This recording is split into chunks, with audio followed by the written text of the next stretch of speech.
கழக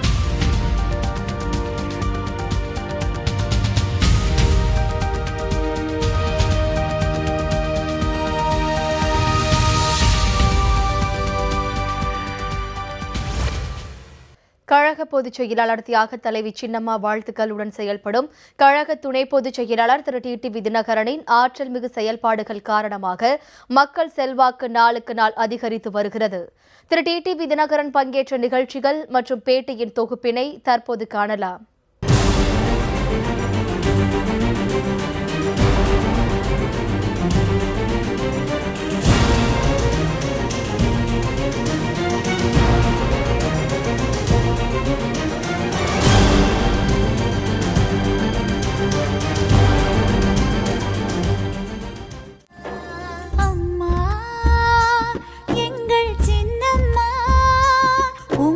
தியாகத்திற்கிணையாய் உலகில் வேறு யாரம்மா?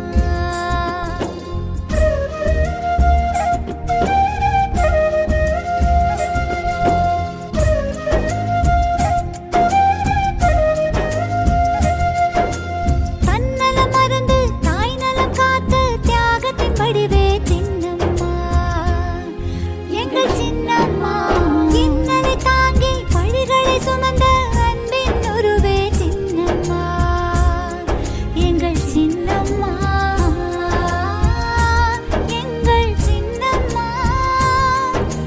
தியாகத்திற்கிணையாய் உலகில் வேறு யாரம்மா? அம்மா, எங்கள் சின்னம்மா. உங்கள் தியாகத்திற்கிணையாய் உலகில் வேறு யாரம்மா?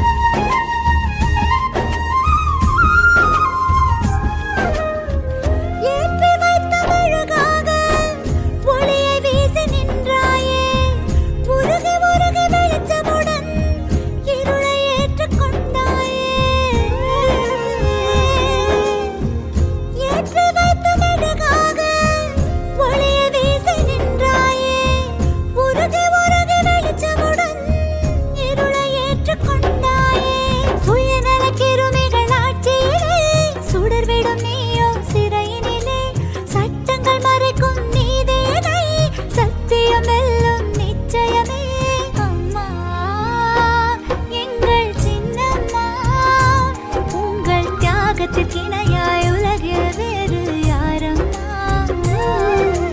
தன்னலம் மறந்து தாய் நலம் காத்த தியாகத்தின் வடிவே சின்னம்மா, இன்னலை தாங்கி பழிகளை சுமந்த அன்பின் உருவே சின்னம்மா.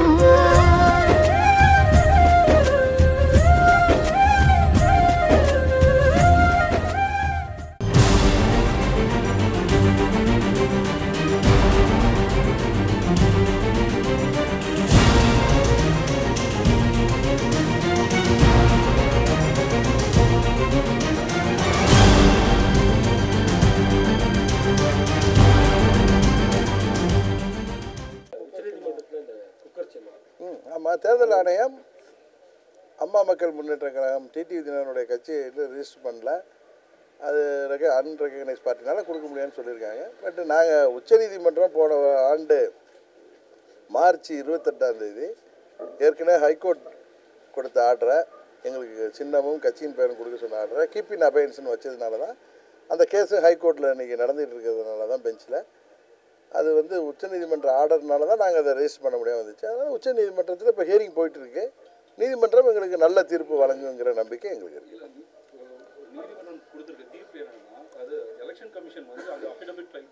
அதாங்க அது நான் கூட இல்லை கண்டிப்பாக நாங்கள் அவங்களுக்கு அலாட் பண்ண முடியாது, ஏன்னா அது அன்ரெஜிஸ்டர் பார்ட்டி. பட் உச்சநீதிமன்றம் தானே நாங்கள் எதனால் அதை அந்த நாங்கள் அதை ரெஜிஸ்டர் பண்ணாமல் இருந்தோம். ஏற்கனவே போன வருடம் மார்ச் 28 உச்சநீதிமன்றம் ஹைகோர்ட் எங்களுக்கு எலெக்ஷன் கமிஷனுக்கு டைரக்ஷன் கொடுத்துருந்தாங்க. அது மாதிரி இந்த கேஸ் முடிகிற வரைக்கும் அவங்களுக்கு கட்சியின் பெயரோ சின்னமும் கொடுங்கன்னு சொல்லி அதை கீப் இன் அபயன்ஸ்னு வச்சுருந்ததுனால நாங்கள் அதை பதிவு பண்ண முடியாமல் இருந்ததுனால உச்சநீதிமன்றம் அதே நீதியரசர் தான் அதை எடுத்து பண்ணதுனால அவங்களுக்கு உண்மை புரியும். அதனால் தேர்தல் ஆணையம் நாங்கள் எங்கள்கிட்ட அன்ரெஜிஸ்டர்ட் பார்ட்டிக்கு கொடுக்க முடியாதுன்னு சொல்லியிருக்காங்க. நீதிமன்றம் தான் அதில் ஏற்கனவே நிறுத்தி வச்சதுனால அவங்க நிச்சயம் எங்களுக்கு சின்னத்தை கொடுக்க சொல்லி உத்தரவு போடுவாருங்கிற நம்பிக்கை இருக்குது. இப்போ ஹியரிங் போயிட்டுருக்கு. இது தூத்துக்குடி ஸ்டெர்லைட் வழக்கு இன்னைக்கு வந்து உச்சநீதிமன்றத்தில் விசாரணைக்கு வருது. அப்போ உச்சநீதிமன்றம் கண்டிப்பாக வந்து மின் இணைப்பு வந்து ஸ்டெர்லைட்டை கொடுக்கணும் அப்படின்ற உத்தரவு கொடுத்துருக்காங்க. அதாவது தொடர்ந்து உச்சநீதிமன்றத்தோட தீர்ப்பு தமிழகத்துக்கு ஒரு பாதகமான சூழ்நிலை நிலவி வருகிறது.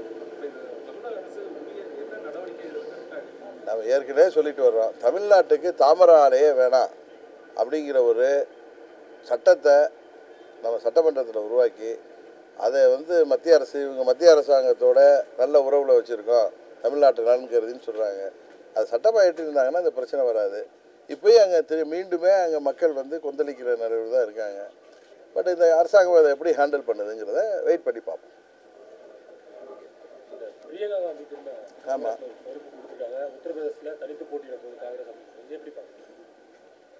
அவங்க கட்சி அவங்க ஒரு கட்சியில் அவங்க அது வந்து ஒவ்வொரு கட்சியும் அவங்களுக்கு தகுந்த மாதிரி பாரதிய ஜனதா கட்சி அவங்க வந்து வாரிசு அரசியல்னு சொல்லுவாங்க. மற்ற நிறைய கட்சியில் அவங்க ஃபேமிலியை சேர்ந்தவங்க. எந்த கட்சியிலையுமே ஒரு தலைவரோட பையன்களோ ஒரு அமைச்சரோட பையன்களோ அந்த கட்சியில் வர்றாங்க. இப்போ ஒரு அப்பா இருக்கிறதுனாலேயே பையனோ பொண்ணோ கட்சியில் வரக்கூடாதுங்கிறது மாதிரி எப்படி சொல்ல முடியும்? அவங்களுக்கு அது ஒரு டிஸ்குவாலிஃபிகேஷனா? அப்படி கிடையாது. தகுதி இருந்தால் யார் வேணாலும் வரலாம். மக்கள் ஏற்றுக்கிட்டால் யார் வேணாலும் சைன் பண்ணலாம். அதில் என்ன இருக்குது? வாரிசு அரசியலுங்கிற வார்த்தையெல்லாம் வந்து நம்ம வாதத்துக்கு சொல்லலாம். இப்போ ஒரு தலைவர் இருக்கார், அவருடைய பையன் அந்த கட்சியில் அப்பாவுடைய கட்சியில் ஈடுபாடாக இருப்பார். ஏதோ ஒரு காலகட்டத்தில் அவரை கேண்டிடேட்டாக போடுறதுனால கட்சிக்கு நலன் சரி போட்டால் அது வந்து அவர் பையங்கிறதுக்காக போட்டாங்க அப்படின்னு சொல்லுவாங்க. அது ஜெயிக்கணும்ல. அது மாதிரி வந்து அது வந்து அந்த வாரிசு அரசியலில் அவங்க காங்கிரஸுக்கு எதிர்நிலையில் இருக்கிறதுனால பிஜேபி சொல்கிறாங்க. பட் அது மக்கள் எப்படி பார்க்குறாங்கன்னு நம்ம தேர்தல் நேரத்தில் தேர்தல் முடிவுக்கு அப்புறம் தான் எடுத்துக்கலாம். ஓஎஸ் கார்டன் இல்லம் வந்து முடக்கப்பட்டிருக்கிறதாக வருமான வரித்துறை வந்து உயர்நீதிமன்றத்தில் வந்து மனு தாக்கல் பண்ணியிருக்காங்க. அதாவது அவர் பே பண்ண வேண்டிய 16,75,00,000 ரூபாய் இது வரைக்கும் 2007 முதல் வந்து பே பண்ணாமல் இருக்கு. அதனால இது நாங்கள் 2007ஆம் ஆண்டே வந்து முடக்கிட்டோம். அட்டாச் பண்ணியிருப்பாங்க. அது அவங்க மேல்முறையீடில் இருக்கும் அந்த கேஸு. இப்போ ஐடி ஒரு இதை அட்டாச் பண்ணாங்கன்னா அது மேல்முறையீடில் இருக்கும். அதனால இவங்க பண்ணக்கூடாதுன்னு சொல்ல தானே செய்வாங்க. அது அதாவது 2 வாரத்தில் வந்து இது யார் பே பண்ண போகிறாங்கன்ற ஒரு கேள்வியும் வந்து உயர்நீதிமன்றம் வந்து கேட்டிருக்கு. பெரும்பான்மையான சொத்துக்கள் உடனாடு முதற்கொண்டு இப்போ இல்லை, இது வந்து அம்மா வந்து இந்த வீடு வந்து அம்மாவுடைய பேரில் எனக்கு தெரிஞ்ச வரைக்கும் அம்மாவுடைய பேரில் இருக்குது. அது யார் பேரில் எழுதி வச்சுருக்காங்கங்கிறது ஒன்றும் தெரியல. நம்மளுக்கு தெரியாத ஒரு விஷயத்தில் நான் வந்து முந்திரி கொட்ட மாதிரி பேசக்கூடாது. அதனால் அது எனக்கு தெரியல. தொடர்ந்து போராட்டம். ஆமாம், பல பேர் வந்து கைது செய்யப்பட்டாங்க. ஆமாம். இன்னைக்கு மறுபடியும் அவங்களோட செயற்குழு பொதுக்குழு கூடிச்சு இப்போ கொஞ்ச நேரத்துக்கு முன்னாடி. அதில் வந்து இந்த போராட்டத்தை எக்காரணத்துக்கு கொண்டும் நிறுத்தாமல் முன்னெடுக்கவும் 26ஆம் தேதிக்கு பிறகு வரப்போகும் போராட்டங்கள் வந்து இதை விட பெருசாக நடக்கும், என்ன நடவடிக்கை எடுத்தாலும் நாங்கள் கவலைப்பட மாட்டோம்னு சொல்லி ரொம்ப தீவிரமாக அந்த போராட்டம் ஒரு பக்கம் போயிருக்கு. இன்னைக்கு அவங்க பல பேர் கைது செய்யப்பட்டிருக்காங்க. இந்த அரசாங்கம் இது போன்ற இந்த கொடுங்கோல் தன்மையெல்லாம் விட்டுட்டு அவங்க கோரிக்கைகளில் நியாயமானவற்றை இவங்க பேசி தீர்த்து சரி பண்ணணும்.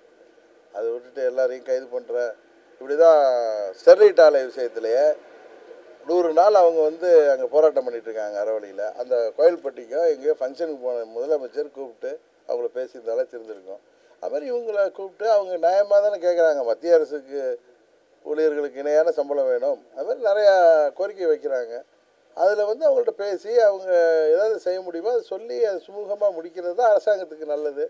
இந்த அரசாங்கம் தான் அவங்க முடிவு பண்ணிட்டாங்க, நம்ம பார்லிமெண்ட் எலெக்ஷன் வரைக்கும் கூட தாங்க மாட்டோம் போல இருக்குது. அதனால் நம்ம இதில் ஒன்றும் முடிவு எடுக்காமல் போயிடலான்னு நினைக்கிறாங்களா, இல்லை இதே காரணத்தை வச்சு அரசாங்கம் போனாலும் பரவாயில்லன்னு நினைக்கிறாங்களான்னு தெரியல. மேகதாது விவகாரத்தில் கர்நாடக அரசு திட்ட வரைவு அறிக்கையை தாக்கல் பண்ணிட்டாங்க. அதில் ஒரு முக்கியமான குறிப்பிட்டிருக்காங்க, சாத்தியக்கூறுக்கான அறிக்கை தயார் செய்யும் போதே 3 மாநில அரசுகளுக்கும் நாங்கள் கடிதம் எழுதியிருந்தோம், அவங்க எந்த விதமான பதிலும் கொடுக்கல அப்படின்னு. பொதுவாக ஒரு விஷயத்தை கேட்கும்போது அதுக்கு பதிலளிக்க வேண்டியது அந்த அரசு கடமை. அது அளிக்காததே இப்போ மிகப்பெரிய குற்றச்சாட்டாக கர்நாடக அரசு முன்வைக்கிறாங்க. அதாவது பதில் அளிக்கிறது கால அவகாசம் எதுவும் கொடுத்து எதுவும் இல்லை. அதனால் நான் ஒன்றே தமிழ்நாட்டு அரசாங்கத்தோட ஆதரவு பேசுகிறேன், இல்லை பழனிசாமி நாங்கள் அதிமுகவோட சேர போகிறேன் அப்படிங்கிற மாதிரிலாம் யூகத்தெல்லாம் கிளப்பாதீங்க. அது வாய்ப்பே கிடையாது. அதில் எது இத்தனை நாளில் பதில் கொடுங்க அது மாதிரி எதுவும் கொடுத்துருந்தாங்களா, அது பதில் கொடுக்கறதுக்கு கால அவகாசம் இருக்குது. இது ஒன்றும் என்ன முக்கியம்னு நினச்சிருக்கலாம். அது நீதிமன்றத்தில் அவங்க சந்திக்கட்டும், நல்ல விதமாக சந்தித்து தமிழ்நாட்டு மக்களுக்காக இதிலனாலும் தமிழ்நாடு அரசு ஒழுங்காக போராடணுங்கிறது தான் என்னுடைய கோரிக்கை. கொடநாடு கொலை வழக்கில் தொடர்ந்து இப்போ உயர்நீதிமன்ற நீதிபதி விசாரிக்கணும், ஸ்டாலின் சிபிஐ விசாரணைன்னு சொல்லி தொடர்ந்து நான் தான் முதலேருந்து உயர்நீதிமன்ற நீதிபதியோடைய மேற்பார்வையில் இந்த கேஸு கண்காணிப்பில் மானிட்டரிங்கில் இது யார் வேணாலும் விசாரிக்கணும்னு சொல்லிட்டு இருக்கேன். தற்பொழுது இந்த வழக்கில் எடப்பாடி பழனிசாமி அவர்களுடைய அதாவது இன்ஃப்ளூயன்ஸ் வந்து யூஸ் பண்ணிட்டு இருக்காங்கன்னு நீங்கள் நினைக்கிறீங்களா? இதை மீண்டும் மீண்டும் அவங்க இல்லை, அதில் ரொம்ப தவறு செய்கிறாரு. அவர் கொலை கேஸில் சம்மந்தப்பட்ட குற்றவாளி. இவரை பற்றி டெல்லியில் பேட்டி கொடுத்தா வேணா அவர் மேலே மான நஷ்ட வழக்கு போடலாம். அதை விட்டு அவர் வெயிலில் போய் கேன்சல் பண்ண நிற்கிறது, அவங்களுக்கு இங்கேருந்து போலீஸ் அனுப்பி அகங்காரமாக அவங்கள கைது பண்ண பார்த்தது நீதிமன்றமாக அதை ஒத்துக்கல. இதில் அவங்க செயல்படுறதை பார்த்தா அதான் சொல்கிறேன் நான். எனக்கு அவருடைய நடவடிக்கை, அவருடைய பயம், அச்சம், பதற்றம்லாம் பார்த்தா சந்தேகம் வருது. அதனால் இதில் வந்து நீதிமன்றமே சுமோட்டோவாக அந்த கேஸை எடுத்து அவங்களே அதை வந்து விசாரித்தாங்கன்னா உண்மை வெளிவரணும். என்னை பொறுத்த வரைக்கும் இதில் யார் தவறு செய்திருந்தாலும் அவர்கள் தண்டிக்கப்படணும். அதனால் வந்து அதுக்குள்ள நீதிமன்றமே தலையிட்டு நடவடிக்கை எடுத்தாலும் நல்லது. இல்லை அல்லது இவங்க சிபிஐயோ தமிழ்நாடு போலீஸோ யார் விசாரித்தாலும் உயர் நீதிமன்ற மூத்த நீதிபதி அதை வந்து மானிட்டர் பண்ணணுங்கிறது தான் எங்களுடைய கோரிக்கை. பரமக்குடியில் நீங்கள் கூட்டம் நடத்தினப்போ ஓப்பன் ஸ்டேஜ் ஆடியோவோட ரெக்கார்டிங் இப்போ வைரலாக போயிட்டு இருக்கு. அது வந்து யாரெல்லாம் வந்திருக்கீங்களோ கண்டிப்பாக 200 ரூபா வாங்காமல் நீங்கள் போகக்கூடாது அப்படின்னு நானும் அதை ஏடியை கேட்டேன். அதில் 200 ரூபாலாம் சொல்ல. ஒரு ஊரில் ஒரு ரிட்டையர்டு விஓஓ எங்கள் கட்சியில் பொசிஷனில் இருக்கிற ஒரு பேர் கூட நடந்துட்டேன். அது என்ன நானும் விசாரித்தேன். அவர் அங்கேருந்து அந்த பைக்கில் வந்த பசங்க, அந்த ஊர் பையனுங்க வந்திருக்காங்க. அவங்களுக்கெல்லாம் அவர் வந்து சில பேரெல்லாம் வர்றதுக்கு ஆர்வமாக இருந்தவங்களுக்கு அவங்களுக்கு பைக்குக்கு டீசல் போட்டு விட்றேன், பெட்ரோல் போட்டு விட்றேன்னு சொல்லியிருக்காரு. அதுதானே தவிர அதை ஒரே வைரல். அதனால் அந்த டூரில் வந்து நான் ஒரு நாளைக்கு 20 பாயிண்டில் பேசினேன், 2 நாளில் 40 பாயிண்டில் பேசினேன். நீங்கள் பார்த்துங்க நைட்டு அதே உங்களுக்கே தெரியும். நைட்டு 11:30 மணிக்கு அந்த குளூரில் நான் வந்து பரமக்குடி டவுனில் அந்த கிருஷ்ணா தேட்டர்கிட்ட வரப்போ 2000-3000 பேர் பப்ளிக்கே திரண்டுருந்தாங்க. இங்கே ஒருத்தர் அவருடைய சேர்ந்தவங்கள உறவினர்கள், அது யங்ஸ்டர்ஸ் நிறைய பேர் வர்றாங்க. அவர் நான் திருப்பி விசாரித்தேன் எங்கள் மாவட்ட செயலாளர், என்ன இந்த மாதிரி ஒரு ஆடியோ வந்திருக்க அப்படின்னு கேட்டது. இல்லை, அவர் வந்து ஒரு ரிட்டையர்டு விஓவை எங்கள் கட்சியில் வந்து போஸ்டிங்கில் இருக்கார். எனக்கு அவர் பேர் இப்போ சரியாக ஞாபகம் இல்லை. அவர் வந்து அவங்க ஊர் பையனுங்க 2 வீலரில் வந்தவங்களுக்கு நீங்களாம் சாப்பிடாம போகக்கூடாது, யார் வந்திருக்கீங்க, உங்கள் வண்டிக்கு வேணும்னா அங்கே பெட்ரோல் பங்கில் பெட்ரோல் போட்டுங்கன்னு சொல்லியிருக்காரு. அதுதான் உண்மை. அதுக்காக 200 ரூபாலாம் அதில் எங்கேயும் வந்ததா நாங்கள் பார்க்கல. நீங்களாக தயார் பண்ணி விட்டது. அது யார் தயார் பண்ணி கேட்குறப்பே தெரியுது அது யார் தயார் பண்ணது. தினகரில் பார்த்து யார் பயப்படுறாங்கிறது உங்களுக்கு தெரியும். அவங்க தயார் பண்ணி விட்டது. நானும் கிளியர் ஆடியோ தான் பார்த்தேன். அதில் வந்து அவர் எனக்கு அதில் வந்து 200 ரூபான்னுங்கிற படம் அதில் மென்ஷன் பண்ணியிருக்கப்பட்டதான் நான் பார்க்கல. நான் கேட்ட வரைக்கும் அப்படியே இருந்தாலும் நான் எங்கள் மாவட்ட செயலாளர்கிட்ட கேட்டேன்னா இப்போ அது மாதிரி ஒரு ஆடியோ வந்திருக்கேன், என்ன அது என்ன காரணம், என்ன இது மாதிரி ஒன்று வந்திருக்கேன்னு நான் கேட்டப்போ அது ஆனந்த் சொன்னார். இதை மாதிரி அவர் ஊர்லேருந்து அந்த நியரஸ்ட் ஒரு பாயிண்ட்டுக்கு பைக்கில் வர்றவங்களுக்கு டீசல் பெட்ரோல் அவங்க வண்டிகளுக்கு போட்டுக்கிறதுக்கும் ஏதோ வேலைக்கு டீசல் போட்டுக்கிறதுக்கு பணம் வாங்காமல் போயிடாதீங்கன்னு சொல்லியிருக்காரு. அதுதான் உண்மை. அதுக்காக வர்ற கூட்டத்துக்கெல்லாம் பணம் கொடுத்தாங்க அப்படின்னு நீங்கள் ஆசைப்பட்டீங்கன்னா தினகரன் பணம் கொடுத்து தான் நீங்கள் ஆசைப்பட்டால் நீங்கள் அதை போட்டுங்க. இப்போ தானே சொன்னேன் ஒரு அமைச்சர் கூட அண்மையில் வந்து சொல்லியிருக்காரு, பிஜேபி கூட அதிமுக கூட்டு சேரும், நாங்கள் டிடிவி தினகரன் சசிகலாவும் வந்து இணைஞ்சிருவாங்கன்னு திட்டவட்டமாக சொல்கிறப்ப அவங்க சொல்கிற கண்டிப்பாக ஒரு இன்ஃப்ளூயன்ஸ் பவர் இதுக்கு இல்லை திரு ராம்தாஸ் அத்வாலே வந்து அவர் வந்து அவங்களோட கூட்டணி கட்சியை சேர்ந்த மத்திய அமைச்சராக இருக்கார். அவர் விருப்பத்தை சொல்லியிருக்காரு, அவ்வளோதான். அவர் நான் 99 எம்பியாக இருந்தப்போ அவரும் எம்பியாக இருந்தவர். அதுக்கப்புறம் நான் பிற்காலத்தில் வந்து நான் அம்மாவுடைய மறைவுக்கு பிறகு போயஸ் கார்டனில் வந்து பொதுச்செயலாளர் என்னை வந்து அம்மா வீட்டுக்கு வந்து அம்மாவுக்காக அந்த இதை கண்டனன்ஸ் விசாரிக்க வந்தப்போ எங்களை பார்த்துட்டு போனது தான். அதுக்கப்புறம் நான் அவருடைய விருப்பத்தை சொல்லியிருக்காரு, அவ்வளோதான். அதனால அதில் இன்ஃப்ளூயன்ஸ் அதெல்லாம் எங்களை இது வரைக்கும் இந்த நிமிஷம் வரைக்கும் யாரும் வந்து நீங்கள் சொல்கிற மாதிரி மத்திய அமைச்சர்களோ மத்திய பாரதிய ஜனதா கட்சி எந்த இன்ஃப்ளூயன்ஸும் பண்ணலை. எங்கள்கிட்ட யாரும் பேச்சுவார்த்தை எதுவும் நடத்தலை. அதான் உண்மை.